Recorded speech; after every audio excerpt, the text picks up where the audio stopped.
စာလံကျမ်းအခန်းကြီး55နှင့်အခန်းငယ်1မှ23ထိ။အိုဖျားသခင်အကျွန်ုပ်ဆုတောင်းသောစကားကိုနားထောင်တော်မူပါအသနာတော်ခံသောအခါရှောင်၍နေတော်မမူပါနှင့်။ကြည့်ရှုနားထောင်တော်မူပါရန်သူ၏စကားတန်ကြောင့်နှင့်မတရားသောညှင်းဆဲခြင်းကြောင့်နှင့်အကျွန်ုပ်သည်မျိုးငယ်သောစိတ်နှင့်ညီးတွားမိတမ်းလျက်နေရပါ၏။သူတို့သည်အကျွန်ုပ်အပေါ်၌အပြစ်ကိုတက်ရောက်စေ၍ဒေါသစိတ်နှင့်မုန်းကြပါ၏။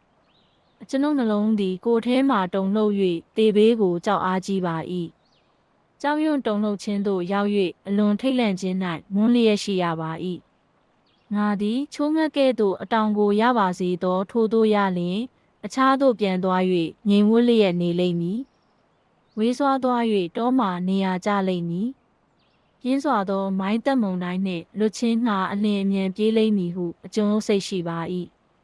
အိုထာဝရဖျားသူတို့စကားကိုပပျောက်အောင်ကွဲပြားစေတော်မူပါမြို့တော်တွင်အနိုင်ထက်ပြုခြင်းနှင့်လူယူခြင်းကိုအကျွန်ုပ်မြင်ပါပြီ။မြို့ရိုးပေါ်မှနင်းညင်းမပြတ်သူတို့သည်လဲကြပါပြီမြို့ထဲမှစိုးညစ်သောအမှုနှင့်နှောက်ယှက်ခြင်းအမှုရှိကြပါ၏။အဓမ္မတရားတို့သည်မြို့လယ်၌ရှိ၍ညှင်းဆဲခြင်းနှင့်လှည့်စားခြင်းသည်လမ်းတို့၌နေရာကျကြပါ၏။ငါကိုကဲ့ရဲ့သောသူသည်ငါရန်သူမဟုတ်လျင်တီးခံနိုင်၏ငါကိုရန်ဘက်ပြုသောသူသည်ငါကိုမုန်းသောသူမဟုတ်လျင်ထိုသူကိုငါရှောင်နိုင်၏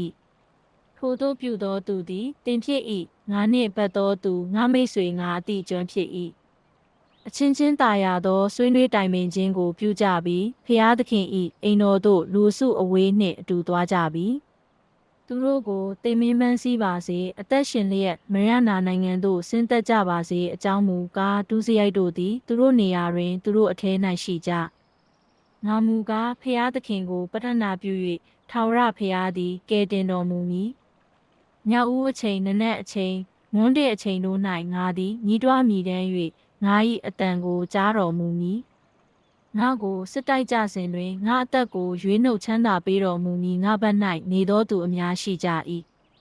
ရှေးကာလမှစ၍အမြဲစီရင်သောဖျားသခင်သည်နားထောင်၍သူတို့ကိုနှိမ်ချတော်မူမည်သူတို့သည်ပြောင်းလဲခြင်းမရှိသောကြောင့်ဖျားသခင်ကိုမကြောက်မရွံ့ကြထို့သောသူသည်မိတ်ဆွေဖြစ်သောသူကိုပြစ်မှား၍တစ္ဆာပြတ်တတ်၏သူ၏စကားသည်ထောပတ်ထက်ချောတော်လဲစစ်တိုက်မည်ဟုအကြံရှိ၏သူ၏စကားသည်စီထက်ပြောတော်လဲထုတ်တော်ထားဖြစ်၏ထမ်းရွက်ရသောဝင်ကိုထာဝရဘုရား၌ချထားလော့တင့်ကိုမဆတော်မူမီဖြောင့်မတ်သောသူကိုအစဉ်မြဲလှုပ်ရှားစေတော်မမူရာအိုဘုရားသခင်အခြားသောသူတို့ကိုဖျက်ဆီးရာတွင်သို့ချတော်မူမီလူအသက်ကိုတတ်သောသူနှင့်တစ္ဆာပြတ်သောသူတို့သည်မိမိအသက်တာတဝက်ခမ်းမြမရှင်ရကြအကျုံးလို့မူကားကိုယ်တော်၌ခိုလုံပါမည်စာလံကျမ်းအခန်းကြီး55နှင့်အခန်းငယ်1မှ23ထိ